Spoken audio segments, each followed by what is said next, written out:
Դա կլիներ միանշանակ Նարեկ Կարապետյանի և Արեգա Հովսեփյանի միջև հարց ու պատասխանը։ Պարոն Կարապետյան, դուք անում եք հետևյալ պնդումը, որը ամփոփում է ընդհանուր առմամբ ոչ միայն ձեր, այլ նաև Հանրապետության երկրորդ և երրորդ նախագահների եվրոինտեգրման օրակարգը։ Ձեր հայտարարությունը հետևյալն է. ինստիտուցիոնալ առումով եվրոպական ուղղությամբ են գնում։ Իսկ քաղաքական առումով ռեալ պոլիտիկից կհասկանանք։ Եվ այս միտքը դուք այստեղ բացվածքը տալիս եք։ Եվ դուք ճիշտ եք, էսա ձեր եվրոպական ինտեգրումը, սա եղել է նաև Սերժ Սարգսյանի եվրոպական ինտեգրումը, Ռոբերտ Քոչարյանի եվրոպական ինտեգրումը։ Եվ մեր քաղաքացիներին ավելի պարզ ձևով բացատրեմ, թե ինչ է նշանակում Սերժ Սարգսյանական եվրոպական ինտեգրում։ Դա նշանակում է 5 տարի համոզել եվրոպական գործընկերներին, որ ստորագրում ես ասոցիացիան համաձայնագիր, գալիս է պահը եւ դրանից մնում է մենակ սեպան։ Սիրելի քաղաքացիներ, որպեսզի դուք պատկերացնեք, թե դա ինչ է նշանակում։ Ասոցիացիան համաձայնագիրը մեղմ ասած բաղկացած էր երկու մասից։ Մեկը այդ քաղաքակրթական, մարդու իրավունքներ, ժողովրդավարություն, դատական ռեֆորմներ, այդ փաթեթն է, դա եկեք անվանենք սեպա։ Երկրորդը DCFTA-ը, որպեսզի մեր քաղաքացիները ավելի լավ հասկանան, դա ազատ առևտրի փաթեթներ։ 5 տարի բանակցելուց անց սեպտեմբերի 3-ին մի հեքիաթային գիշեր Սերժ Սարգսյանին համոզեցին, որ տնտեսությունը այնուամենայնիվ ռեալ պոլիտիկից դրդված պետք է զարգացնել այն ժամանակ մաքսային միության շրջանակներում։ Եվ սա է ընդհանուր առմամբ եվրոպական ինտեգրման ձեր օրակարգը։ Սա նշանակում է մեղմ ասած, կամ եթե մի քիչ էլ գրոտեսկ ասեմ, սա նշանակում է օրինակ Բոլոնյան կրթական համակարգ միութենական պետությունում։ Սա օրինակ նշանակում է եվրոպական մոդելի դատական համակարգ Բելարուսին մոտ ինքնիշխանությամբ պետության մեջ։ Սա օրինակ նշանակում է լավ ասֆալտապատված ճանապարհներ, լավ դպրոցներ, բայց ինքնիշխանության զիջում։ Սա նշանակում է օրինակ եվրոպական ստանդարտներին մոտ բժշկական կենտրոններ, իսկ հոբ համակարգը Ռուսաստանի Դաշնությանը։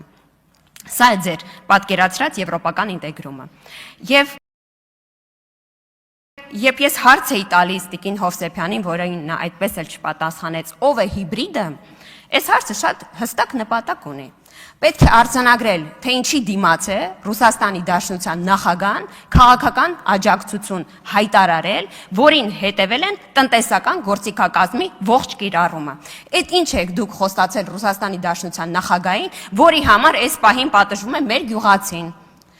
Ինչ եք դուք խոստացել Ռուսաստանի Դաշնությանը եվրոպական ինտեգրման օրինակով, որի պատճառով հենց այս պահին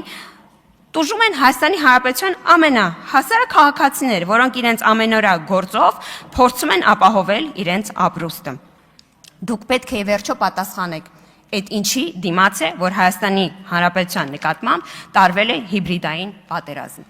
Պարոն Էդգար Ղազարյանը այստեղ խոսում է լեհական բիոմետրիկ անձնագրերի եւ GSP+ համակարգի մասին։ Ես չեմ կարծում, որ Պարոն Ղազարյանը չգիտի, թե ինչի մասին է խոսում։ Այն բիոմետրիկ համակարգ անձնագրերի, որ ներդրված է եղել Հայաստանում, ընդհանրապես չի համապատասխանել այն ստանդարտներին, որի արդյունքում մենք կարող ենք ունենալ վիզաների ազատականացում։ Ասեմ ավելին, GSP+ համակարգից Հայաստանի Հանրապետությունը 22 թվականին զրկվել է մի պատճառով, որովհետև Համաշխարհային բանկը 3 տարի անընդմեջ Հայաստանը դասակարգել է որպես upper middle income ունեցող երկիր։ Այսինքն մենք մեր քաղաքացու բարեկեցությունը լավացրել ենք։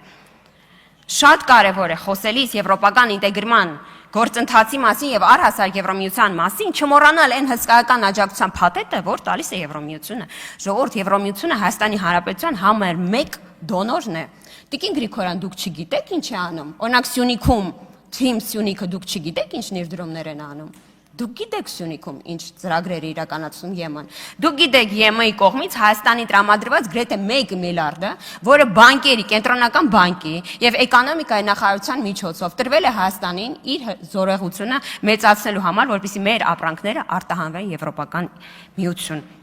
Եվ մենք ունենք 7000 անուն ապրանք, որը կարող է արտահանվել Եվրոպական միություն։ Այդ աշխատանքը կատարվել է, եւ որ այս տարի Ուրսուլա ֆոն դեր Լայենը Հայաստանում հայտարարեց ATM-ի մասին, սա պարզապես այսպես օդից արված հայտարարություն չէ, սա հստակ կատարված աշխատանքի գնահատական է։ Եվ մենք դա չենք կարող չնկատել։ Մենք չենք կարող չնկատել, որ Հայաստանը Հայաստանի Հանրապետության մեծամասնությունը, Հայաստանի Հանրապետության եվրոպական ինտեգրման մակարդակը այն աստիճանի է բարձրացել, որ դրան մասին գոհունակություն են հայտնում Եվրոմիության բոլոր մակարդակներում։ Մենք չենք կարող չնկատել, որ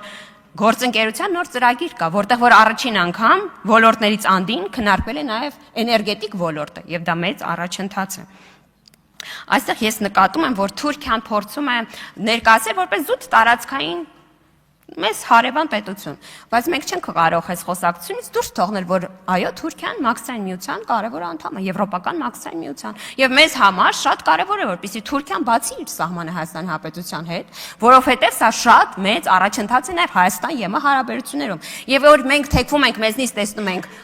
Արևմուտք Թուրքիան, սա ոչ միայն աշխարհագրության գիտելիք է, սա նաև եվրոպական ինտեգրման մասին հստակ գիտելիք եւ դիրքորոշում է եւ սրանից վախենալ ընդհանրապես պետք չէ։ Ես նկատեցի, որ Տիկին Գրիգորյանը նեղսրտել է, որ մենք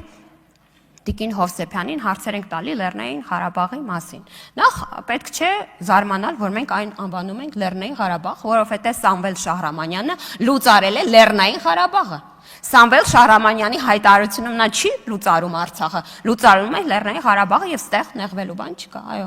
Մենք Տիկին Հովսեփյանին կարող ենք եւ պարտավոր ենք հարցեր տալ Հայաստանի եւ Ադրբեջանի տարածքային ամբողջականությունից եւ եթե դու եկել հասել ես այս ամբիոն, դու պետք է կարողանաս արտաբերել,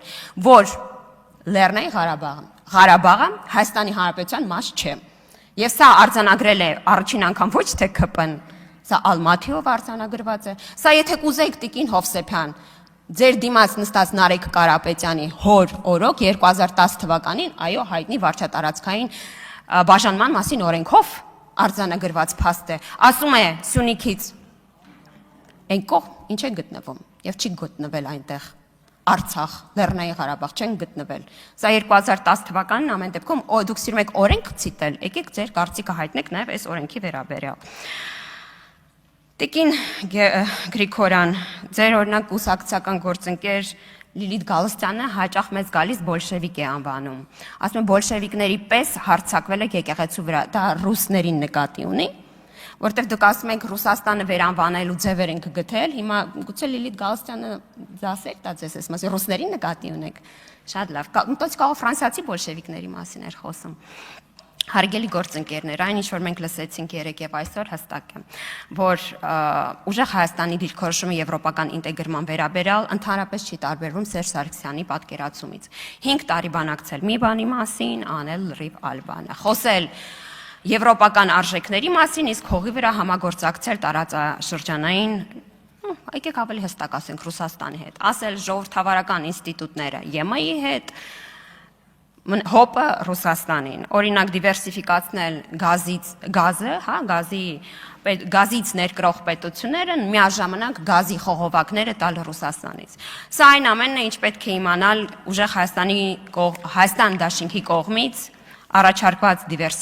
դիվերսիֆիկացիայի մասին, արևմտյան արժեքների մասին, եվրոպական ինտեգրման խորացման մասին, եւ եթե քանի որ 1 րոպե ժամանակ ունեմ ասեմ, պարոն Կարապետյան, դուք շատ վատ եք պատկերացնում խորհրդարանական աշխատանքները։ Արտաքին հարաբերությունների հանձնաժողով եւ եվրոպական ինտեգրման հանձնաժողով գուցե